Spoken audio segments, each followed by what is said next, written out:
Hi everyone, Happy New Week once again. Welcome to today's episode on Fire and Life Safety Engineering Lecture Series. Today, we'll be analyzing the role of relevant stakeholders on a typical project. A foremost legal luminary once said, "You cannot put something on nothing and expect it to stay there. Definitely, collapse is imminent. You cannot commence any construction works without the input of relevant professionals or stakeholders." This is just to avoid the stories that touches the hearts. The first on the list is an architect.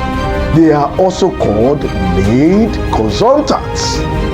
They are leaders, they are progenitors, they are coordinators in construction industry. For proper demystification and better explanation, we have been able to categorize architects' responsibilities and area of specialization into three major aspects. Number one, the correspondence of government architects. They interpret the regulations and standards. They have the basic knowledge of architecture, but their experience is limited in construction works. Number two, architects in academics. They are research analysts. They are also foundation layers of the profession. They can also be called a coach in the field. 50% of what they do majorly is postulation. Postulation is good, but not every postulation can be practicalized. Number three, practicing consultant architects. They combine experience with knowledge and research to navigate construction works. When a practicing architect handles your job, he makes sure that all the documentation pertaining to the building is intact before he embarks on any major construction. A consultant architect is also a research analyst on his own. Is highly experienced. There is a big difference between experience and knowledge. Knowledge is good, but it is limited. Knowledge is the continuous use of information at your disposal, but experience, in the other way around, is the continuous use of knowledge. When it is consistently used, it now becomes a guiding law in that field or career.